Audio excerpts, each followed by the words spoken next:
nonetheless. But getting into this game, as I pause this to update +2 for Stardust. There we go. Folks, here we are in Game 4 in this Best of 5 Finals for the Go for StarCraft Monday Premium Cup.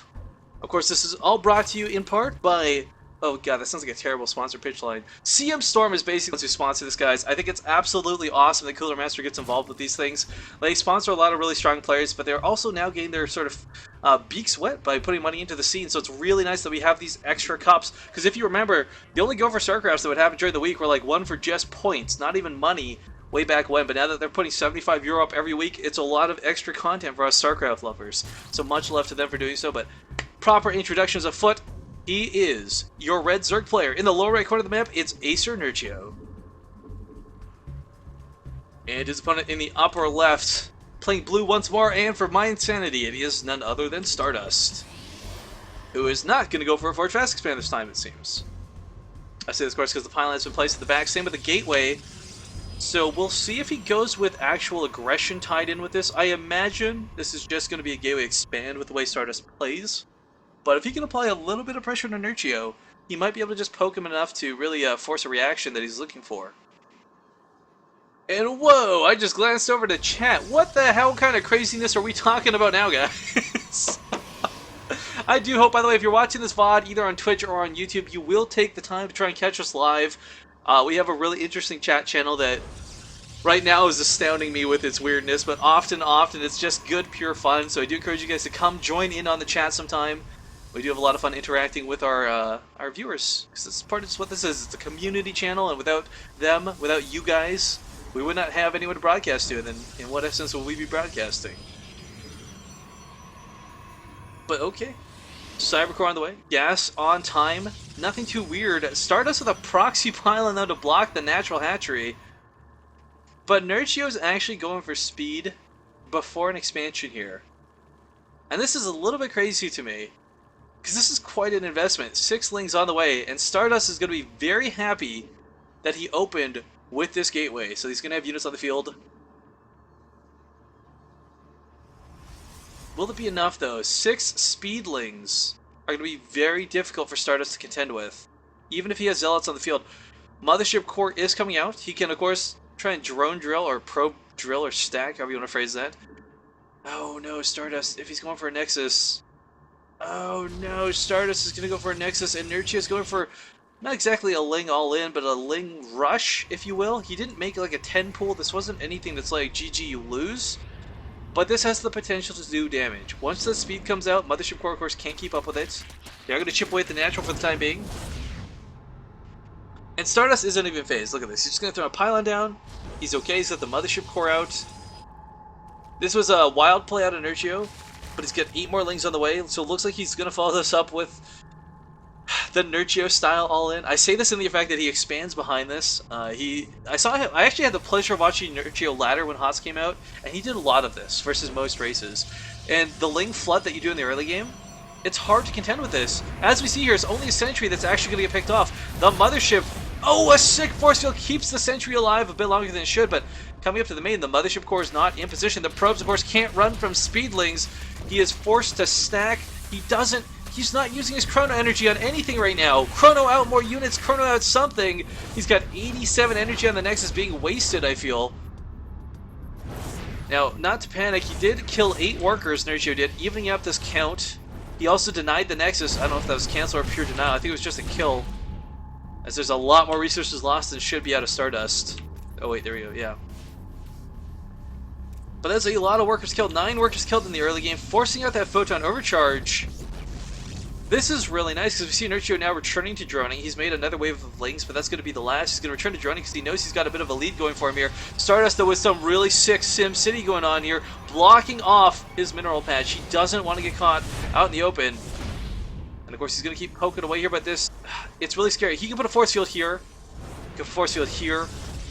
Yeah, that's why the pylon's coming down. He really needs to limit. He sees how much Nerchio is investing into this. Quite frankly, with these 2 sentries, Stardust should be okay. The Mothership Core DPS, while it might be low, should be enough to take out these lings. Stardust pulls everything back. before, yeah, there we go. Even hold position on these sentries. Nerchio cannot actually cause any damage with this. This is so weird and wild to consider. He could come around to the back, try and focus fire down the Cybercore maybe, but even then, the photon overcharge is nearing, actually not even near, sorry, my mistake calling that. 52 energy is not nearly enough. But this is so weird. Nerchio is droning like a madman behind this. 31 workers between these two bases. He might even go as far as taking a third, but the damage he needed to do with these lings, all he really needed to do was cancel the Nexus, but on top of canceling the Nexus, 10 workers, forcing out some really weird micro, a lot of buildings being placed where perhaps Stardust didn't want to. Now Stardust is forced to have 3 gates on the field in a situation where maybe he would have liked to have macroed up and gone for like a fast Stargate.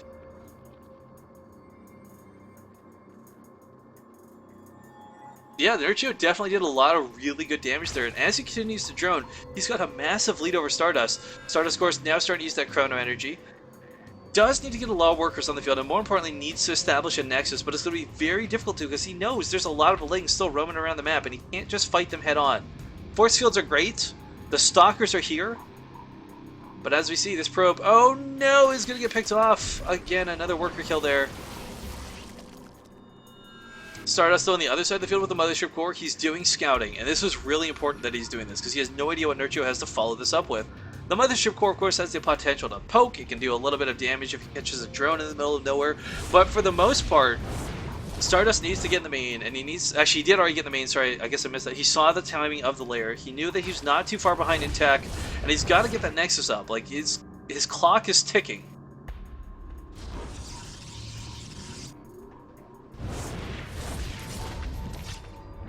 Alright, Mothership Core managed to poke in the Sentry for a little bit. Of course, it will just heal up slowly but surely. Meanwhile, the Stalkers and the Sentries are very nicely positioned. Some Zealots on hold position as well. If he force fields in these links, he could kill every one of them, but oh, not paying a little of attention there. Stardust busy dealing with the Mothership Core on the other side of the map. Can't blame him for that, but that would have been a really nice pickoff. Now, Stardust, I want to point out, guys, he is forced to play in a really peculiar manner. Something that I'm sure he's not prepared or wanting to have to do, but it's keeping him in the game. And I gotta tell you guys, I'm glancing over chat from time to time, I need to catch up on whatever the hell you guys are talking about. This is weirding me out. Now we got a Baneling Nest coming up. Oh, this is quite cool. But it's because, a lot of this is because, well, Stardust has got a lot of sentries on the field, his infrastructure is weak. He could roll some Banelings into a base, take him out, even if the cannon was up, but... Oh, Ling's trying to get in there. Does not quite catch Stardust out of position. And there's some really nice saturation at Nerchio's bases. We checked them out. They're very healthy populated. There's a Spire now on the way. I realize that's not a proper way to say that phrase. Drone's going to try and hold position around the cannon. He can't let this die, but Nerchio just going to hold position as well. Cannon and the Overcharge are popped. Drones... Oh, probes need to kill the Lings. They're going to take out that cannon. Okay, well, the cannon does fall, sad but true. Across the field, though, Nerchio with a ton of Spine Crawlers was ready for this defensive, or this counterattack. But luckily, Stardust is engaging on an angle where he only fights really 1 or 2 at a time. 2 more. Some Banelings are morphing in here. This is really scary. The sentries are such an important part of this. If the Banelings take them out, this will be the end of the push for Stardust. Guardian Shield goes down, but guess what? Baneling's coming in here. He's not prepared. Oh my god, the force fields at the last second do keep everything here alive. He's nicely nestled into this sort of flower of safety, and he's going to take out... Oh my god, the Spine Crawlers with 3 gates behind this, constantly warping in. He's got the pylon positioned where he needs it, but Stardust really kind of needs to fall back from this. Without the Sentry energy, Banelings will bust this army apart. And that was some amazing force field there out of our Protoss player, but it didn't cause that much damage. He's killed army units, sure, but who cares about Spine Crawlers, Banelings, and Zerglings? It's about the drones, it's about the hatcheries. And unfortunately, Stardust got neither.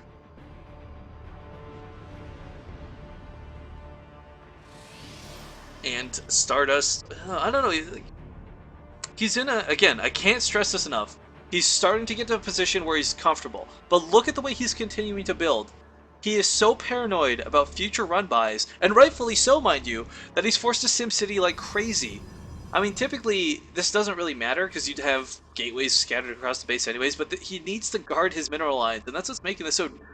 I guess you could almost label it as desperate for him. Now, we do have 10 Mutalisks coming out. There's still a lot of sentries on the field. They don't have as much energy as they did before, but there's enough that Guardian Shields will be available. He, of course, has to be careful of these Banelings. But Nerchio might just go across the field and say, screw it. I'm going to go for a counterattack. I know that you don't have a lot of defense at home. One cannon will not stop these Mutalisks. Neither will just actually, their Mothership Course with the army, he doesn't have a Photon Overcharge. There's literally nothing at home to defend against these Mutalisks. These probes are as good as dead. He could warp in some Stalkers if he wants to, but he needs them on the offensive. I think Stardust's best bet at this point is to just go full-on offensive. Banelings are going to try and connect. Again, those force fields are very, very nice. But the Mutalisks are going to ravage this base, and GG is called.